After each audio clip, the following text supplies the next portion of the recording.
in a cage, and it's 1-on-1.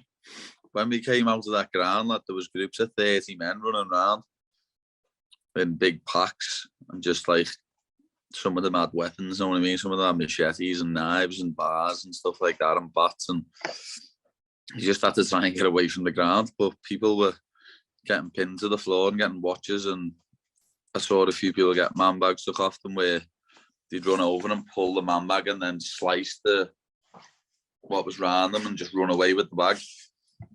Even before the game, I've seen a few tickets getting snatched, stuff like that, people running away with tickets. But as I say, it was outside the ground after it, when it was the worst.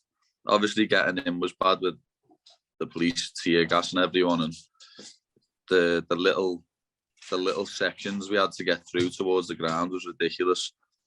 They were squashing thousands and thousands of people in between little gaps, and then when we were asking police officers what's going on, they were just laughing at us. So, as I say, though, I've never been so scared for my own safety and the people around me's safety as when I come out of that ground on Saturday night. Yeah, I was with me uncle and my friend Tony, and then we was with 3 other of our mates. But with Dave, Dave's about 50, and then there's 2 lads like 19 and 23. So we just all stayed close. And then a group of Irish lads noticed me and said, "What's happening, Paddy? You're all right?" And then like there was 6 of them, so they started walking with us as well. And then that was when we were lucky there was like 12 of us, because when a group of people, like, I don't know if they were locals or not, but they were people who lived around Saint Denis. Like they'd look at us, and when they see there was that many of us, they wouldn't really pick on us, and they'd like run past us and scream in our faces, "Hala Madrid," even though they were French. It made no sense. But then when we kept walking, an older man and 2 of his friends come over to us and was like, "Can we walk with yous?" I was like, "Of course you can. Why? You're okay?" And he said, "No, not really." I went, "Why?" He said, "I've just been pinned to the floor.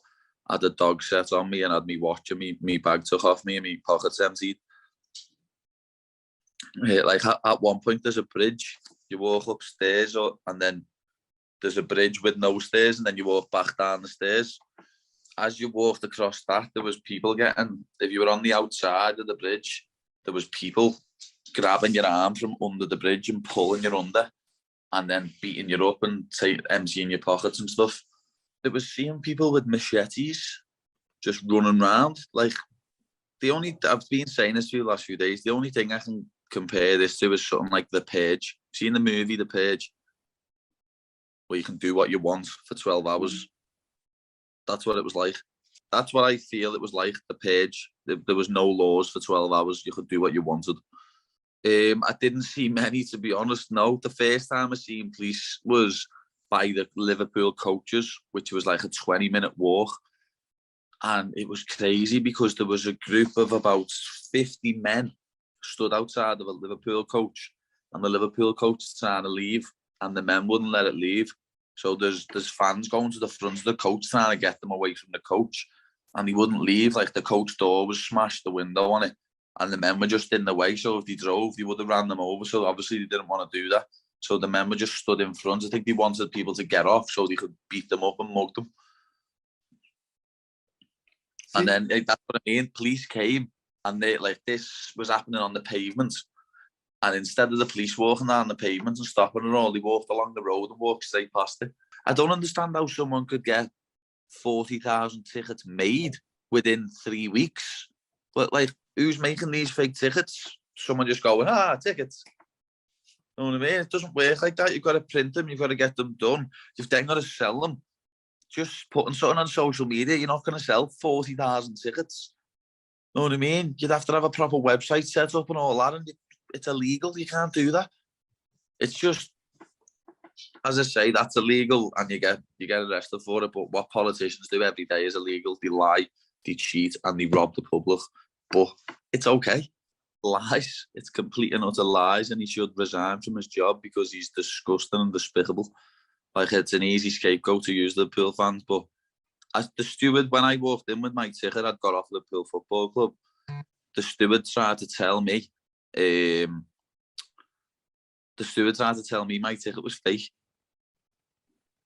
he used the pen on it and said, "Oh, that's fake." And I called him out straight away. I said, "It's not fake. I got it off the club. What are you talking about?" And he went, "Oh, yes, okay," and give me it back.